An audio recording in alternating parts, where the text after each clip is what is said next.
دا اپوزیشن چې دی دا بنیادي توګه باندې د دې پی ټی آی تر شا چې دی هغه پوځي اسټبلیشمنټ ولاړ دی نو پخوا ښه سم رول نه ادا کولی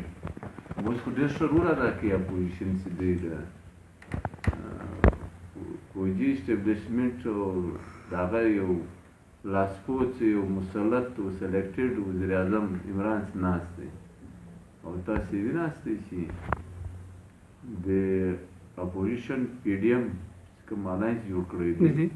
او ډېر تاریخي اعلامیه یې د نریټیو دی ډکلریشن یې دی د هغه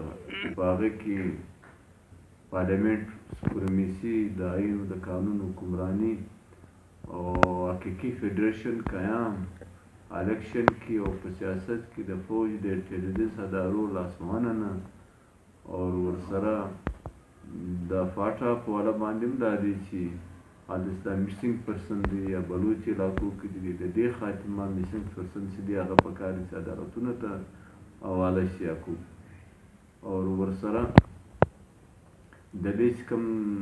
سیویلین سپرمیسي نسته بلوچستان او فاټا کې د دې بحالي چې ده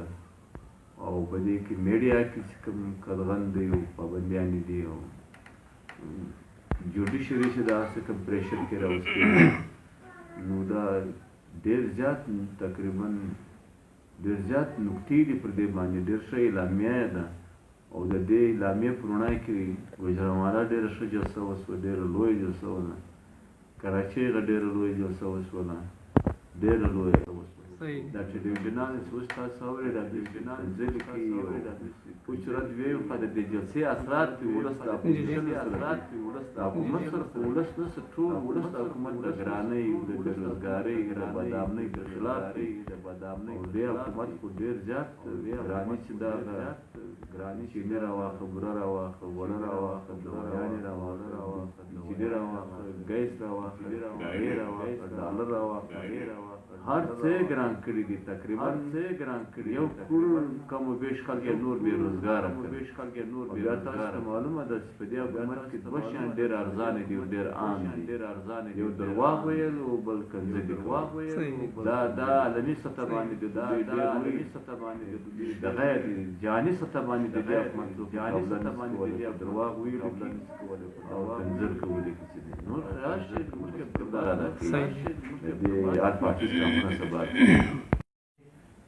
سلیکټډ غیر منتخب حکومت دا ټیکنوکریټس حکومت پر خلاف باندې جلسې کوو مظاهرې کوو انشاءالله شټر ډاون به کوو پایجان به کوو هر جمهوري لحاظ دا به استعفاګان تتلی شي دا هم ویلي دي چې استعفا ضرورت راشي دا استعفا هم ورکوو منه هر جمهوري لحاظ دا پی ډي ایم باید دی سلیکټډ او غیر منتخب حکومت چې دی نایل حکومت چې دی عوام دشمن حکومت چې دی بیا په خاصه توګه پښتون دشمن حکومت چې دی د دې خلاف